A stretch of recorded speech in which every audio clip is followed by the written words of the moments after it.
What's going on, guys? It's Jaron from WearTesters.com here with a performance review on the full-length Zoom drop-in midsole for the Kobe 11. Now, this is not a performance review on the entire Kobe 11, just this drop-in midsole. If you want to see my full performance review of the Kobe 11, click the annotation that you see on the screen now, or if you're on mobile, the link will be in the description box below. All right, let's get straight to it. So you're probably asking, how do I get a full-length Zoom drop-in midsole in my Kobe 11? Well, as of today, the only way you could do so is if you Nike ID a pair. And while you can make the argument that Nike should just let us buy these drop-in midsoles separately without actually having to Nike ID a pair of Kobe's, if you're serious about your cushion setup and you really want the Kobe 11, the premium price you're gonna have to pay shouldn't be too big of an issue, even though Nike will upcharge you $20 extra just to get full-length Zoom on top of the premium Nike ID service, making your grand total just north of $265.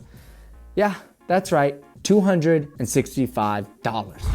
So the drop-in midsole is pretty self-explanatory. You have full-length Zoom and it's surrounded by this rubber that it's a little bouncier than what you normally would get in these drop-in midsoles, and it pairs really well with a responsive Zoom cushion. Now let's make one thing clear.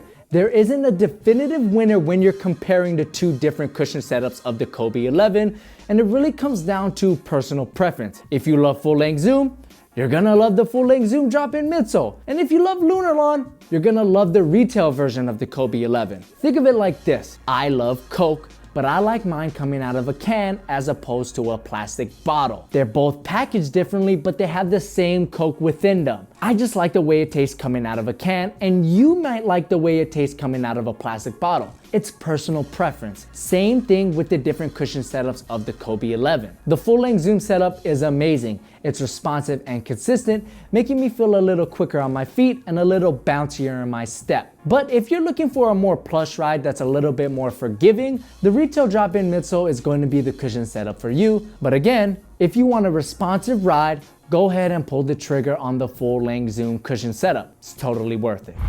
So at the end of the day, it's really about what you want. If you love Zoom and the Kobe 11 like me, you're gonna have a blast playing in the full-length midsole. But if you play basketball casually or are not particularly picky in your cushion setup, the retail version of the Kobe 11 will do just fine, especially considering you can experience full-length Zoom at a lower price point in silhouettes like the Hyper Rev 2016. All right, guys, that pretty much covers everything. But if you still have any questions or concerns, let us know in the comment section below. We'll do our best to answer you. And if you haven't checked out my Nike ID review of the Kobe 11, click the annotation on the screen now or the link in the description box below. My name's Jaron. It's been great having you. See you in the next one. Peace. Inspired forefoot allows for enhanced freedom of movement and flexibility that is rivaled by no other. While each of these little nubs act like individual pistons that give you a little extra pep. Same year I graduated. Ever since that day, Kobe fans have been IDing the same colorway on each signature model every year, myself included.